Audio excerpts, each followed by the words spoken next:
क्या कलयुग अब खत्म होने वाला है? युग परिवर्तन के निशान क्या अब मिलने लगे हैं? एक ऐसी गुफा भारत की जहां मौजूद है युगों में आए परिवर्तन की वो झलक जिसे वैज्ञानिक भी अब तक नहीं समझ सके हैं। आज हम आपको लेकर चल रहे हैं एक ऐसी रहस्यमय गुफा की यात्रा पर जहां साफ संकेत मिल चुके हैं इस युग कलयुग के अंत के। ये गुफा कोई ऐसी वैसी गुफा नहीं, बल्कि इस गुफा के अंदर एक मंदिर है जहां देवता विराजमान है, और इतने देवता विराजमान हैं जिनकी कल्पना भी आप नहीं कर सकते।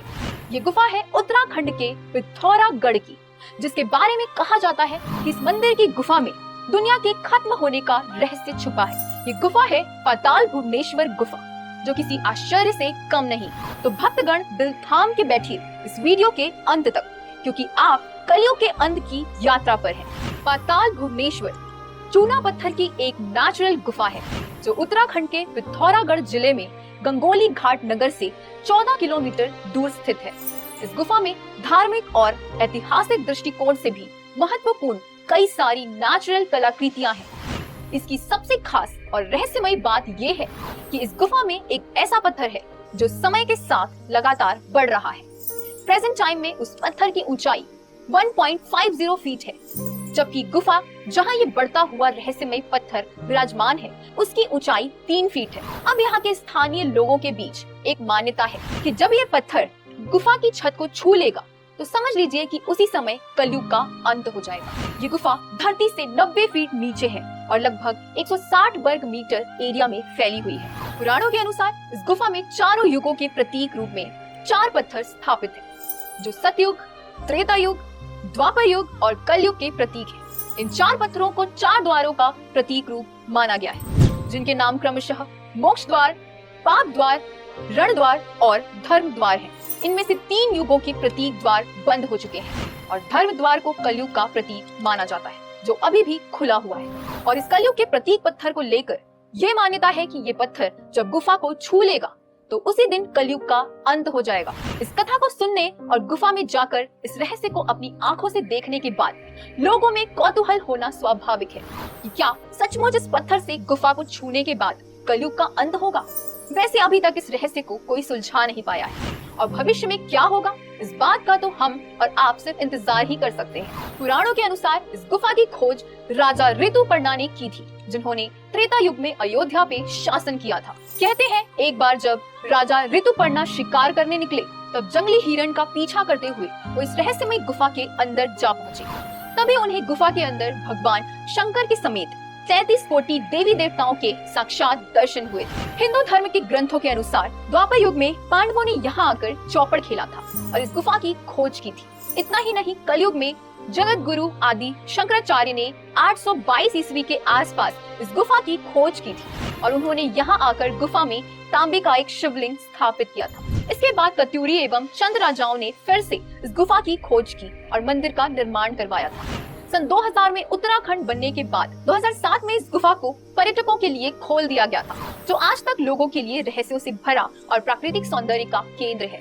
इस रहस्यमयी गुफा में प्रवेश करने के लिए 3 फीट चौड़ा और 4 फीट लंबा रास्ता बना हुआ है। नीचे गुफा में उतरने के लिए चट्टानों के बीच सकरे टेढ़े मेढ़े रास्ते से ढलान पे उतरना पड़ता है। जब आप वहाँ पहुँचते हैं तो पहली बार इतनी सकरी गुफा को देखने पे आपको ऐसा लगता है गुफा में उतरना नामुमकिन होगा, मगर ये भी शिव जी का एक चमत्कार ही है कि गुफा में उतरने के बाद व्यक्ति का शरीर खुद ब खुद अपने लिए जगह बना लेता है। गुफा के अंदर जाने के लिए लोहे की जंजीरों का सहारा लेकर जाना पड़ता है, क्योंकि पत्थरों से बनी गुफा की दीवारों से लगातार पानी टपकता रहता है। गुफा के अंदर की बनावट ऐसी है जैसे चारों तरफ शिव जी की जटाएं हो और उनसे गंगा जल बह रहा हो। शिव जी की जटा से बहती गंगा का अद्भुत दृश्य मन को मोह लेता है। गुफा के अंदर एक हवन कुंड भी है और मान्यता है कि इसी कुंड में राजा जन्मेजय ने नाग यज्ञ किया था, जिसमें धरती के सभी सांप जलकर भस्म हो गए थे। गुफा के अंदर 1000 पैरों वाला एक हाथी भी बना हुआ है। गुफा में कुछ कदम आगे बढ़ने पे पाताल भुवनेश्वर ब्रह्मा, विष्णु, महेश के एक साथ दर्शन होते हैं, जो वहाँ पिंडी रूप में विराजमान है।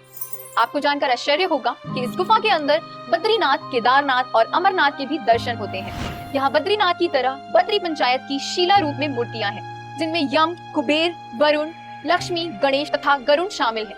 चट्टान के ऊपर तक्षक नाग की आकृति भी बनी हुई दिखाई देती है। इन सब के ऊपर बाबा अमरनाथ की गुफा जैसी पत्थर की बड़ी बड़ी जटाएं फैली हुई है। इसी गुफा में काल भैरव के भी दर्शन होते हैं। धार्मिक मान्यता है कि कोई मनुष्य आदि काल भैरव के मुंह से गर्भ में प्रवेश करके आखिरी छोर तक पहुंच जाए तो उसे मोक्ष की प्राप्ति होती है। यहाँ आपको पारिजात पेड़ के साथ ही ब्रह्म कमल और सप्त जल कुंड के दर्शन भी हो जाएंगे। इसी सप्त जल कुंड के बगल में टेढ़ी गर्दन वाले एक हंस की आकृति भी बनी हुई है।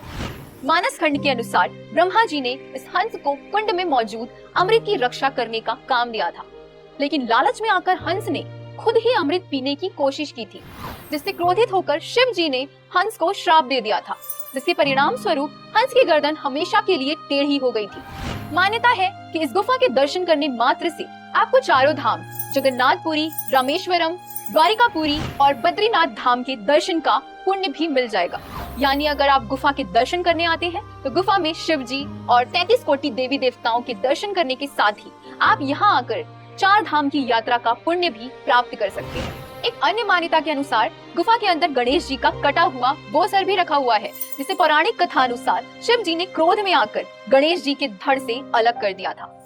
शिव जी के ऐसा करते ही इस दृश्य को देखकर पार्वती जी के क्रोध की सीमा न रही और उन्होंने आदेश दिया कि उनके प्रिय पुत्र गणेश के धड़ पे तुरंत सिर लगाकर उन्हें जीवित किया जाए। पार्वती जी के कहने पे गणेश भगवान के धड़ पे हाथी के बच्चे का सिर लगाया गया था, लेकिन गणेश जी का जो सिर धड़ से अलग किया गया था, उस सिर को भगवान शिव ने स्वयं अपने हाथों से इस गुफा में रखा था, जो आज भी इस गुफा में एक मूर्ति के रूप में स्थापित है।